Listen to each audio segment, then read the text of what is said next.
Lumulubog na rin ang kabuhayan ng mga mangingisda dahil sa nakakalunod na presyo ng petrolyo. Libo-libo na sa kanila ang tumigil sa pagpalaot at humanap na lang ng ibang mapagkakakitaan. May hakbang ba ang pamahalaan para maiahon sila? Yan ang tinutukan ni Darlene Kai. Maaga pa nang abutan namin ng mga mangingisdang ito sa Cavite City. Pero imbes na pumalaot, nakatanaw lang sila sa dagat. Hindi makapaglayag dahil lunod na sa labis-labis na taas ng presyo ng diesel para sa kanilang mga bangka. Nakihirap ang mga tao, yung mga magdaragat. Higpit ng konting sinturon para kahit pa paano kumain.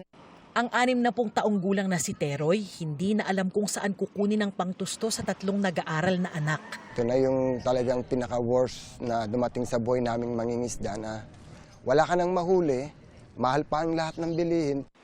Ang mga pumapalaot pa rin, hanggang 3 kilometro lang ang nararating kaya halos wala ring huli. Yung gasolina namin, 200. Bumibenta 200, bawi lang. Wala nang pambigas. Bigurin sina Michael na 3 oras sa laot pero ilang pirasong alimango at isda lang ang nahuli. Mahal-mahal kasi ng gasolina eh. So walang kita sir ngayong araw? Wala ho. Paano ho yan? Guto, mabutin. Para pa matigil yung gera na yan. Dahil? Dahil sobra po taas ng gasolina, langis, dahil sa langis na yan. Apektado rin tayo. Dahil talagang wala nang kinikita, nangangalakal, nagtatricycle at nagko-construction muna ang mga mangingisda para may maibili ng pagkain.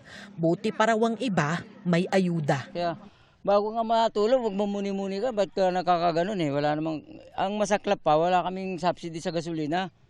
Sila meron.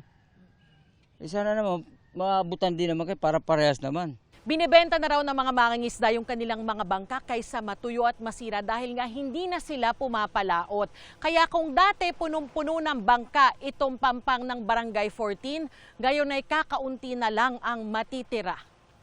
Sa 10,000 mangingisdang miyembro ng pangisda o pagkakaisa ng mga samahan ng mangingisda sa Pilipinas, 5,000 ang tumigil ng pumalaot. Pagka kami ang nagbebenta ng produkto namin, bagsak ang presyo. Ang katuwiran hindi mai-transport kasi mataas ang gastos. Hindi na nila kayang mag-rent ng van.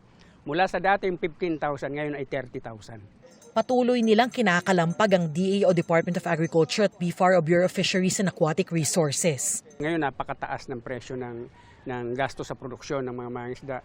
Ang gobyerno hindi kumikibo. Parang sa amin, hanggang kailan ba kami pababayaan ng gobyernong ito? Umaabot sa pamilihan ang problema sa karagatan. Sobrang mahal. Pero dahil kailangan bumili, kahit mahal, susugod. Talagang taghirap pagbibenta. Dahil matumal. Mataas ang bilihin eh. Sinisiguro ng BFAR na sapat ang supply ng isda sa bansa ngayon. Patuloy raw ang pamimigay nila ng ayuda. Ngayong 2026, mahigit 10,000 mangingisda na raw ang nabigyan nila ng tig 3,000 pisong fuel subsidy. At gusto nating linawin, ang priority natin dito ay yung nanggagaling sa mga 5th class municipality, no? Kasi following the principle of equity, mas gusto nating maabot yung mas nangangailangan. Ito yung mga local government unit na kung saan ang kanilang mga constituents na mga mangingisda ay higit nangangailangan para sa fuel assistance habang hinaharap po nila itong krisis na ito. May karagdagang 50 milyong pisong fuel subsidy pa raw na ipamimigay sa nasa 15,000 mangingisda ngayong Abril. Inaprubahan na rin daw ang paggamit ng 10 bilyong pisong Presidential Assistance for Farmers and Fisherfolk kung saan nakalaki pang ayuda na ipamimigay sa 399,000 na mangingisda. Pero ang ibig sabihin nito, marami pa rin sa kabuang 2.2 milyong fisherfolk sa bansa ang hindi kasama sa inisyal na mabibigyan ng ayuda ng BFAR.